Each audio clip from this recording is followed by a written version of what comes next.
Hello, welcome to All the Yarn. I am Lindsay, your host here on the Hot Mess Crafting Express. I don't know. I don't really have a tagline. I always feel weird saying that, and then it's like, no, I really am a hot mess, so whatever. But anyway, I'm Lindsay, and here is my first episode in a couple months. I told you guys though on the last episode it might be a while, so that happened. Uh You can also find me on Instagram under All the Yarn and on Ravelry under All the Yarn dash. So it's been a minute and I am happy to say my hands have been busy. So that always feels good. I've got a little Chickira. She finally has a name. And I think when I first showed her as an FO, I may have named her something, but whatever it was never something I could remember. So now she's Chickira. And I actually definitely remember it. And Chickira now has eyes. So I'm going to count her as another FO-ish because she was blind and now she has little amazing orange eyes to match her very fluffy orange. Can you see it? Yeah, you can kind of see little eyelash halo there. Yeah, anyway. So a little bit of an FO, not really, but that's fine. That's fine. I have an FO that I cannot currently share, and that's because I did finally finish my test knit for Jennifer Steingass. I will never volunteer for another test knit for her again, not because anything she did. I'm just embarrassed. I'm so embarrassed. The test was supposed to be done like back in May. Granted, the pattern is not released yet, but I mean, I finished it in September, so I'm very embarrassed by that. And she probably doesn't even care, and that's fine, but I'm just too embarrassed to ever volunteer again. I'll just pay for her patterns once they're published and then not feel the guilt ever again. So that's done, but I'm not allowed to share it until it gets published, and then definitely for sure you'll see it here. The other thing, this is really hot off the needles as of this morning, I finished a yellow pavement sweater. So there you go. Originally I added this extra, as you can see, there's two kind of like yellow and then very grungy yellow here. At first I didn't think I had enough yarn. So I was like, oh, hey, I'll just fade it in. And then afterwards I found an extra skein of this. I was like, well, I feel like this color looks better with my skin tone than this color, which on screen it really doesn't actually look different, but in person it kind of does. So I decided not to frog and start over so it's all one color because it was time for that, not this girl. So yeah, so we've got yellow pavement, no ends woven in. This is Frogget yarn. Let me see if I can find the tag. I know that this color is Steampunk. I just don't remember what color this is. I think it's honey something, but I'll put, scroll down and I'm sure it'll be in the notes by the time I publish this. So very excited. I love some yellow. In fact, this yellow right here is been on my noggin, and I think that might be my next cast on. I don't know. I've got a little bit of cast on itis right now, so that could be it. Another chicken could be the cast on. I don't know, but we're not there yet. I have some FOs. I don't know if that was really loud over here. Okay, I have to show this inside out because every time I flip it, I drop stitches. So you're just gonna have to look at it inside out. But this is where I'm at on my Sorrel. Yeah, we are past the sleeve split. I am working, my yarn management is terrible. I mean, let me see if you can, oh, you can't really see it. Okay, it's here. That's my yarn management, okay? I'm knitting out of both ends of two cakes. It's a mess, but I'm doing that so that the fade on the sleeves matches the fade on the body. I just have to be very, very careful in moving this because I've dropped so many stitches and it sucks. So yeah, that's going very, very well. This is all made out of Madelinetosh, DK, Silk Merino. It is Woolen Pines, Sorrel, and this is the Sorrel pattern where the recommended yarn is a fingering weight held double with mohair, or they say you can just use DK. I am very glad I went with the DK because those dip stitches are something else. So I was really glad I was not holding two yarns together while trying to dip stitch. It's, I don't know. It was, I think I just enjoy color work. I mean, I'm glad it's a yoke because I love yokes, but I think I prefer a color work yoke to this kind of pattern. It was fine. It just wasn't my, you know, my favorite thing ever. And that's fine too, you know. So Woolen Pine, a lot, I really enjoy a lot of their, I haven't knit a lot of their patterns. This is the second one. This is my second whip of a Woolen Pine pattern. It's, you know, making it a fade makes it fiddly. It probably would have been less fiddly if I just would have done it in a single color, but I can't wait to flip it out so you guys can see it because it's really quite gorgeous.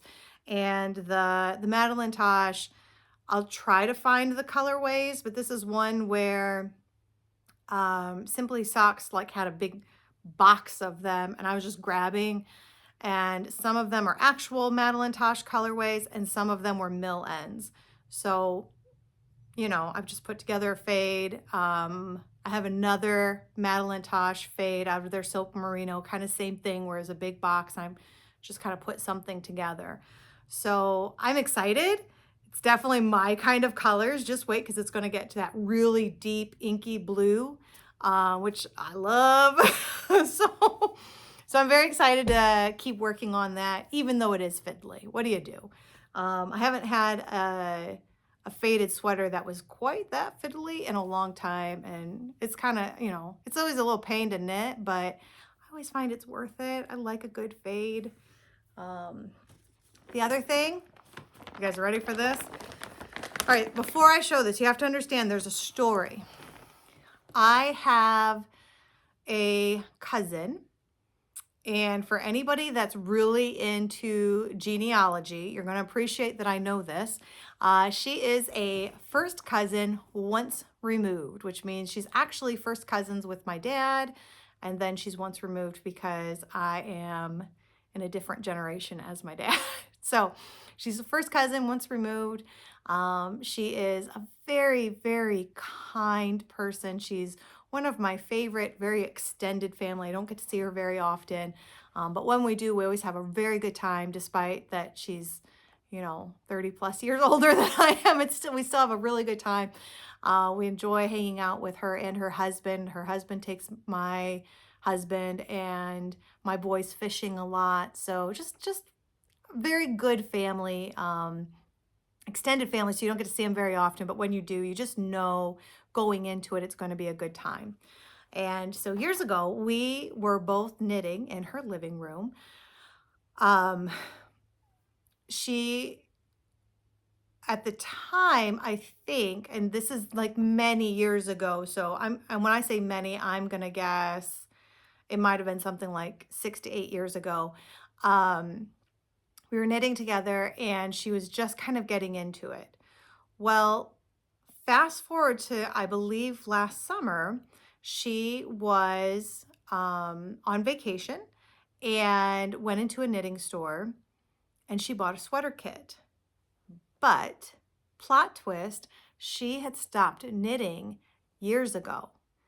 So she was thinking, hey, I'll get this sweater kit and that'll get me going into knitting again. And I don't judge that, because who hasn't done that? I've done that many, many times. So no judgment on that decision, because I've been through that thought process. Yeah, absolutely, I'll do that. I bought fiber before I ever had a drop spindle or a wheel or anything, and it's still sitting because I'm still trying to figure that out. So yeah, totally, like, no judgment there. But it sat around for a while, and then this past summer, my parents were up visiting her and her husband, and she very kindly asked if she could pay me to knit the sweater. And I gotta tell you guys, I don't do commissions. I don't. I I think a lot of us know that by the time you charge for the yarn, the materials, your time, anytime you make something, to really be fair to yourself, you're charging like $700 to $1,500 for a finished object. And I would rather just give my time than cheapen it to $100 or $200. Like knowing how much time I put into something, and then you're giving me $100, which still seems very expensive to the person purchasing it, but it usually means I'm making like $2 an hour. I mean, like, meh. And that's like outside of supplies. So rather than cheapening my time, I would just prefer it's easier for me mentally. Let me just gift you my time. So she had asked if she'd asked my mom, could I pay Lindsay to knit this for me, because I'm never gonna get around, I'm never gonna get back into knitting to a point where I can knit this for myself. So my mom and I were texting back and forth, and I said, and it took me a couple of days to think through it, because it was like, oh man,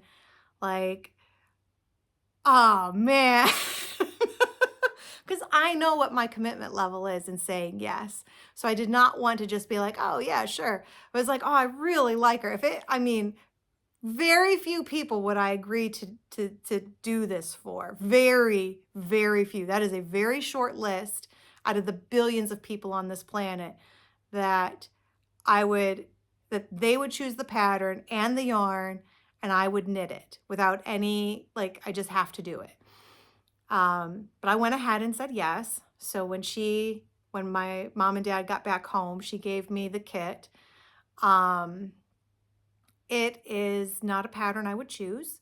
It is not a yarn I would choose, but bright side, silver linings. My cousin is she's on the smaller side, as people shapes go, and it is a worsted weight, so it is going fast. So now, the other thing is that the pattern was knit in pieces, and like as many pieces as you could possibly knit a pattern. It felt like it was knit in that many pieces, and then all the seaming and everything.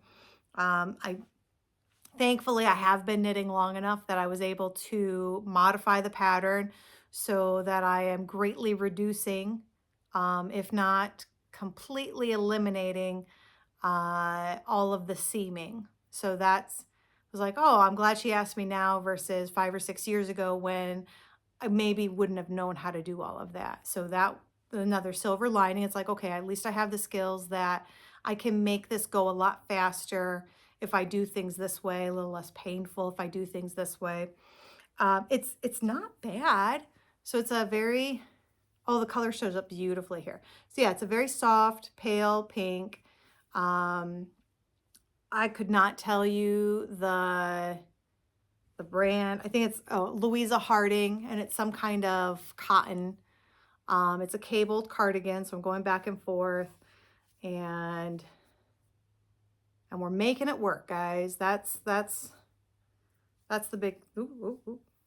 Got a short leash here. Got to pull some of that out. There we go. We're making it work, and so I do this. I'm doing this for like 12 inches, and then I have to split because it is a cardigan. So I got to split for, here's the right front shaping, the left front shaping, the back, and then I'll get to the sleeves. So it's going.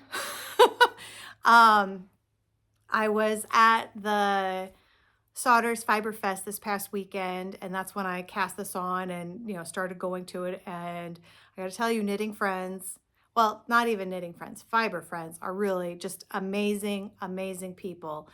And I told them, because they're like, hey, that's not really your style, Lindsay, nor is this like that's like, what's that covering? That's not really your size. Not that they pointed that out, but it was just like, clear this isn't for you. And so I was explaining to them the story behind it and how it's going to be a labor of love. And that love then got extended to me because my friend Diana was like, well, hey, I don't do cables, but I'll do all your wrong side rows because those are just knit in pearls. And it was really nice because by the last day of the retreat, or maybe it was the second day, I don't know. But I would do a patterned row and I'd put it on the table. And when she got to a point in her knitting where there was a good stopping for her, she'd pick it up and she'd do the wrong side row and put it back. And then I would pick it back up and I'd do a pattern row. And doing every other row just made it so much more enjoyable. And knowing that somebody else was carrying this burden with me, not that it's an awful burden to bear, but you know, this responsibility maybe is a better choice of words. I don't know. But having somebody else carry that with me was super nice. I really, really appreciated that. So it's cruising. So I couldn't tell you how many inches I'm at right now, but at 12 inches, then it's back and front on 3 different spots. And then we have a sleeve. But I've did somebody else's pattern. I can tell you probably a lot about this because there's so many pattern modifications to it because everything was pieced. But this, if I can get there, this is the button band, and it's supposed to be in a, you knit it in a size smaller needle as one does. That makes sense. But it's supposed to be, you do this after everything else is done, then you basically knit a long strip of button band and then you piece it on. And one of my other friends at the fiber retreat was knitting a sweater where they also had a button band that was knit that was being knit simultaneously with the rest of the cardigan, and you just had your smaller needles right at the ends. So I have my smaller, and I thought, oh my gosh, what a great idea. And then I won't have to go back and do this later. So I had to catch up, which actually, I got just a little bit of gap there, but that's okay because you're not going to see that. So I caught this up, and now from here on, you can kind of tell that was the last bit of it. From here on out, I'm knitting it right along with everything else. So again, just anything I can do to kind of cut the time putting into this, I appreciate. But it's working. This is how much it's not me because I never knit from paper. So it's not a bad pattern. There's nothing, like it's not going to be painful. It's cute. It's the Jamila. Oh, can you see it? I don't even know where it says. The Jamila Camilla. It's the Jamila Louisa Harding pattern, and it's getting done. That's if I could get this done by Christmas, which is actually a doable goal, and mail it off to her as a Christmas present, I think that would be fabulous. So that's an idea. The other thing is I'm planning on visiting her next summer, so I could always take it up to her too. Like, there's no rush for anything. But, it's worsted weight. It's a very small size. I can get this done by December and just pop it on over to her. So those are my current FOs. An update on the stockings. All of the stockings that need to be done this year, the duplicate stitching is done. I don't have them with me because I have sent them on to my mother to bling them out with all of the fun glittery bits that she does. Ooh, you know what? I didn't add the hooks. So once she brings them back, I gotta crochet on the hooks that you hang them by. But I enjoy doing that part. It's very fast, very, very fast. So I'll get that done lickety split. So then we are all caught up on stockings. I've got 2 sweaters done. Chickira has eyes. I'm very excited about all these things. And, coming off of a fiber retreat, guys, I can't tell you just how it calmed me down from life to just be around, other people that just craft, and we just craft and craft and craft. That's all we did. There were knitters, crocheters, there was spinning going on. There was rug hooking and embroidery and cross stitch and wool applique. So when I say fiber retreat, I mean, if you're working with fiber, it's very open-ended. They don't do sewing. So there's no sewing machines going on. It is more of the fiber crafts, but there is a bit of a liberal definition to the fiber crafts. And I really appreciate that, because then who doesn't love, exposing yourself to other potential hobbies, even if, no, not today. I'm not getting into that today. But, at some point, maybe down the road. So I really enjoy that particular retreat. It's very, very affordable when you consider that I know a very big name yarn dyer recently announced that she's going to have a retreat in 2025. When I looked at it, I felt like I'm not going to say like who it is, because I don't want to be wrong on these numbers, but I thought I saw where that retreat was like $2,500, and so when you think that registration for this retreat is, under 200, and the hotel stay isn't terribly expensive, especially if you room with somebody, which to me just adds to the fun, but I know some people like their space, and that's fine too. I just really enjoy it. I really enjoy this particular retreat.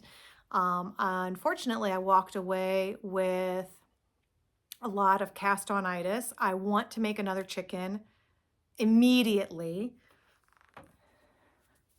I feel like Chickira needs a friend.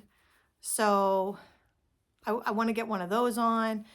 In packing for this retreat, I found a whole big stash of pom-poms, like furry hat poms. And I thought, oh my gosh, I've had these for years. Like either make the hats and put the poms on them, or get rid of the poms. Like, come on, and they're so cute though. So like the obvious choice is, let's go, let's make some hats. So I even took a skein of yarn, or actually it's a ball of yarn, just in case, to this retreat, that I wanted to cast on that hat immediately, but I didn't, because I was working on sweaters. But I want a chicken. I want 15 hats. I already picked out what I think is going to be my next sweater. Like, I am ready to knit all the things.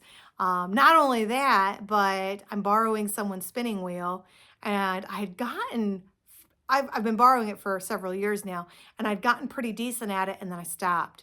And now I feel like I'm semi at that absolute beginner stage again. Like, I feel like I know a little bit, like I'm not an absolute beginner, but basically just treat me like a beginner, because I don't remember very much. And I'm hoping there's some muscle memory that kicks in when I start trying it again. So I want to try spinning again.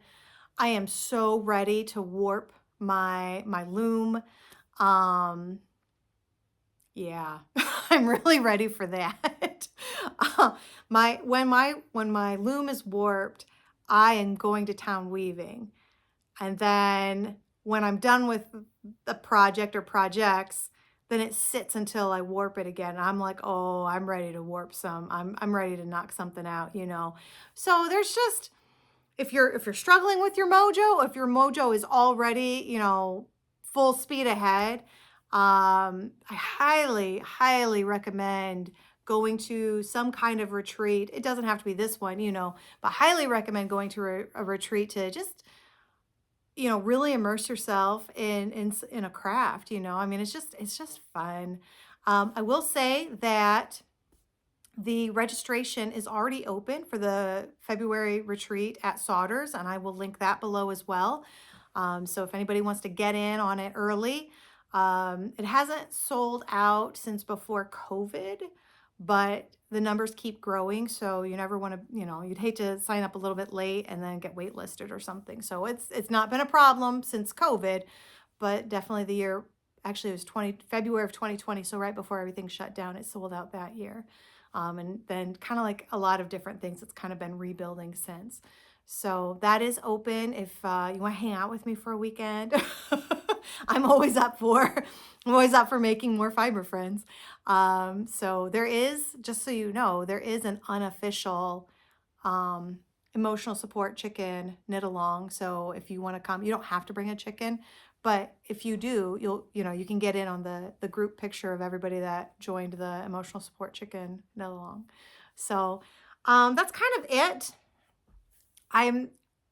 I'll be honest, having this wall behind me um, has stopped a lot of my yarn buying. So I've been doing attitude of gratitude to remind myself what's in my stash, to help myself stop buying yarn, and seeing this wall every day. Okay, here, this is my gratitude.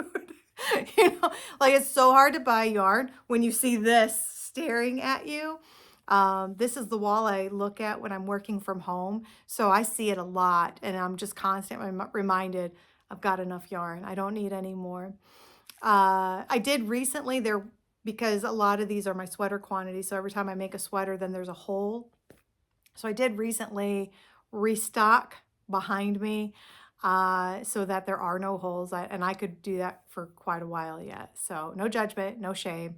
But this is the gratitude here. And I know I think it was the last episode I did, things were really crazy with school, with work. Work's still a little bit crazy, and that's kind of my fault. I took on a project that needs to be done, and it needs to be done right. And in my head, that means I need to do it. So I'm kind of busy with work, but not nearly as busy as what I was during the summer. So that's kind of nice. And then with school, I'm kind of in a period of a break. I've got a couple more weeks of this break. I have one more class, and I should be graduating in the middle of December. So I'm really excited to have that off my plate. It was definitely worth the journey, although sometimes I was questioning, like, why did I do this to myself? But now that we're almost done, it's like, nah, this was worth it. I was worth it. I was worth doing all of that work for. So yeah, so a couple of FOs, a couple of whips, lots and lots of casting on plans. Retreat coming up in like another, what is that, like 6 or 7 months? Closer to 6, 5. October, November, December, January. It's usually beginning of February. So you're talking about 4.5 months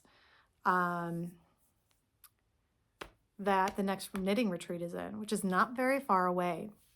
So again, I highly encourage you to find any retreat that is worth going on, or if you are already part of a knitting group and you just go do your own, unstructured, hey, let's just all, get away for a weekend, or, whether it's at a hotel or camping. I don't camp, but, glamping, whatever you do to just make time for yourself, make time for your friends, make time for the things that are hard to sometimes make time for in like the everyday. Highly recommend it. Highly recommend it. Something I certainly need. So beyond that, I hope everybody stays healthy as we're heading into flu season. I know of many people that already have pneumonia, so watch out for that. And I hope you all take care and happy crafting. Bye.